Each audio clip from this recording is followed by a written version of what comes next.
कल पूज्य स्वामी जी आपने भी उन्हीं विषयों को उषा काल में उठाया था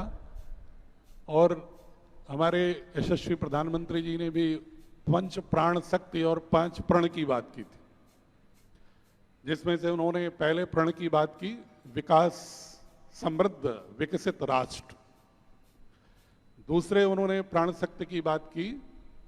कि हमारे मन के किसी भी कोने में गुलामी की सोच ना हो, पूर्ण स्वाधीनता, जिसको अभी पूज्य स्वामी जी कल भी कह रहे थे, आज भी कह रहे हैं। तीसरी बात उन्होंने की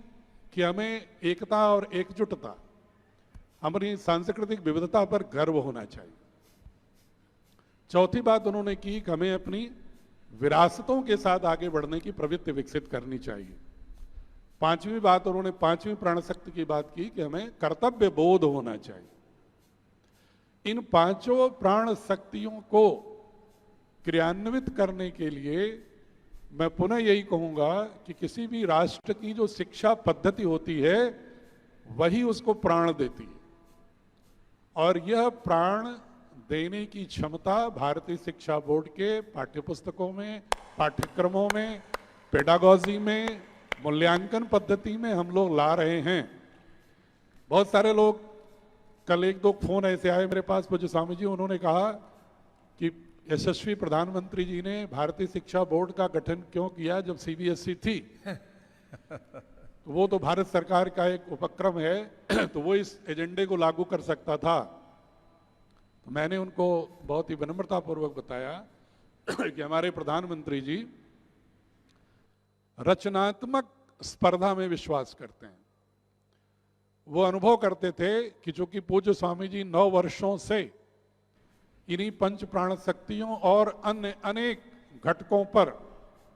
पूरे राष्ट्र के चरित्र के निर्माण की बात करते आए हैं, और ऐसी शिक्षा पद्धति जो हमारी सांस्कृतिक जड़ों से जुड़ी हो,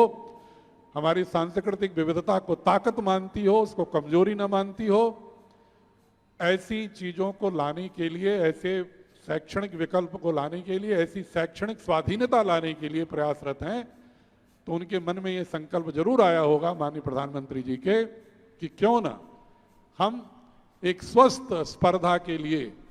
एक अन्य ऐसे प्राइवेट बोर्ड का भी गठन कर दें, जिससे कि स्पर्धात्मक गति के साथ ये हमारी जो पंच प्राण शक्ति है इसको गति मिल जाए। हमने कहा इसलिए उन्होंने किया। और हमारी जो सोच है भारतीय शिक्षा बोर्ड के विषय में, पूज्य स्वामी जी की जो अवधारणा है समग्र विकास, जैसे हम जब विकास की बात करते हैं तो कभी कभी हम पाश्चात्य देशों की विकास के साथ अपना समानांतर तलाशने लगते हैं।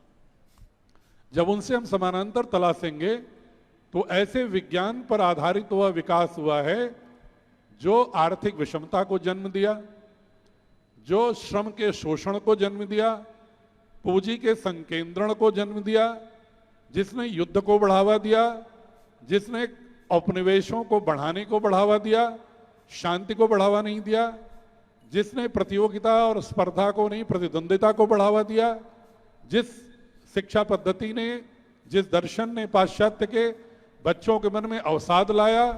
बच्चों को आक्रामक बनाया, जिनके व्यक्तित्व को अस्त व्यस्त कर दिया, एक खंडित व्यक्तित्व के रूप में छात्रों का निर्माण किया, और ऐसा विकास का मॉडल जिसने प्रकृति बिल्कुल ही त्राहिमाम करने लगी। हम प्रकृति को अपना दासी मानने लगे, जो हमारे दर्शन में, भारतीय दर्शन में जो एक प्रकृति को साहचर्य के साथ जीवन जीने की, सहयात्री होने की, जीवन की, उसका एक अभिन्न अंश होने की, ईशा वास्यविदम सर्वम यत्किंचित जगत्याम जगत की अवधारणा से जीने की प्रवृत्ति है। तो हम विकास तो करेंगे राष्ट्र का, लेकिन ऐसे युवा का निर्माण करेंगे, ऐसे शिक्षा के माध्यम से गढ़ेंगे कि जो ऐसे विकास का प्रारूप विकसित करें जो प्रकृति और संस्कृति के साथ हो, जैसा कि पूज्य स्वामी जी की मूल संकल्पना है। उसके साथ भारतीय शिक्षा बोर्ड को ले जाएंगे।